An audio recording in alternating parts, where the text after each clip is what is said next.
sun. There'll be peace when you are done. Hello everyone and welcome. This is my 7th attempt at trying to narrate this video. I'm tempted to just write a script, but we'll try and keep it going. Try and keep it natural.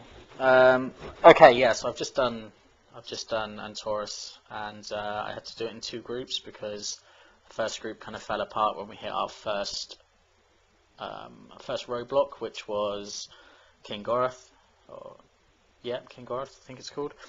That was just down to the group being unorganized, though. That wasn't that wasn't because it was actually difficult. It was just the arena in which you fight the boss in, is a circular arena. It's quite large, so people are spread out. It's difficult to heal people, and there's a lot of AoE damage going out at parts of the fight, so people drop quite quickly. But having done it today, I mean, if I'd have recorded this video yesterday, I'd have said that King Gorath was a difficult boss.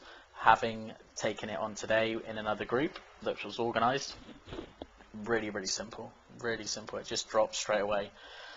So I wouldn't class that as a difficult boss.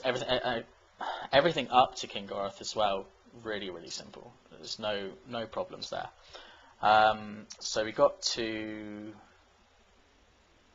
what was after King Gorath? We did Coven after King Gorath, actually, and easy. No, wait. No, I'm thinking of Vampyreal. Yeah, no, Coven wasn't easy. Coven was the first real roadblock, I'd say. Like, we hit that wall with King Gorath, but that was because it was an unorganized group. But even though Coven, when we took on Coven, it was an organized group, it was still relatively difficult. So that was due to certain abilities, which, as soon as I get my proper editing software sorted out and I can stick some little pictures on there for you, I will show you what they exactly are. But the Covens do torments of the particular titans, and each one has like a different ability kind of thing. The main ones that caused us problems were Aman'Thul's one, and I can't remember what the other one's called, but it's where on the outs, because it's a square arena which you take the boss on, there's 4 that come in from each side, so you're kind of sandwiched in the middle. These can be stunned, so once you stun them, you kind of try and work an opening for you to kind of escape from them, because you can't start on the outside of the room because they start on the outside of the room. So if you try and get around it that way, you'll just die straight away, because I think they do something like 2.4 million damage. This is on normal anyway, every 0.3 seconds. So you stand in that and you die. I mean, I learned that twice. I died twice to that mechanic. Yeah, so that was the first difficult part of it.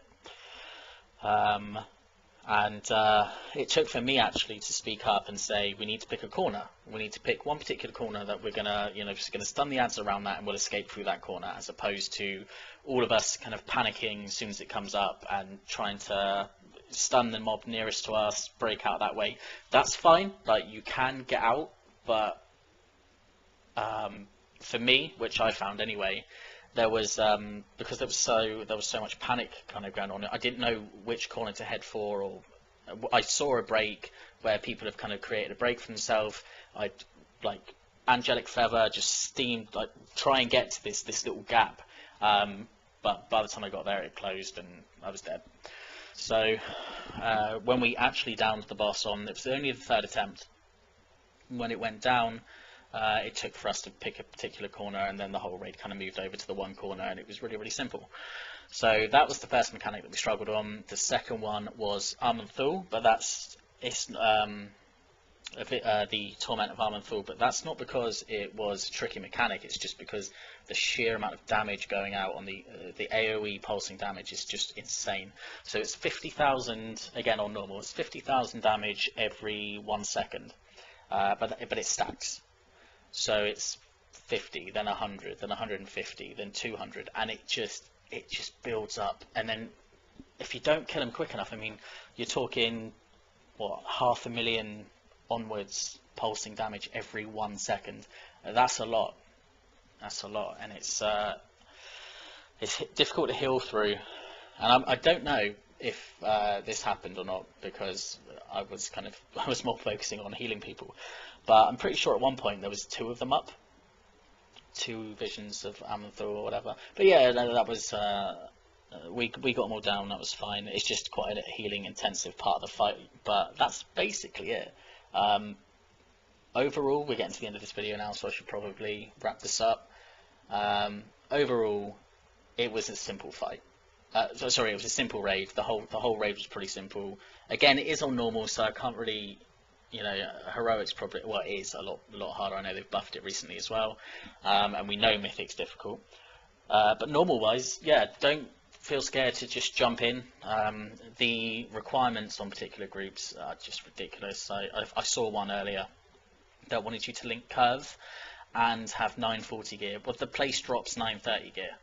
So they want you to be out-geared for it in order to get an invite to the group, which is fucking ridiculous. Like, you can do it with, I don't know, 900, 910 gear maybe. I don't know.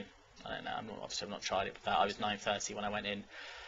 But yeah, I'm gonna try and get, maybe jump into a heroic. I'll do some streaming on Twitch, maybe in heroic. You guys can watch. See how it goes. Alright, this is getting to the end of the video now, so I need to wrap this up quickly. But essentially, overall, don't fear Antorus on normal. If you're 9, 10, whatever, 920, get yourself a group, get going, jump in there, give it a go. It's good fun. Some of the bosses will challenge you if you're unorganised, so maybe do a little bit of research first on the boss fights. But that's basically it. Alright, I will see you in the next one. Sorry, this one was quite short. And take care. Bye bye.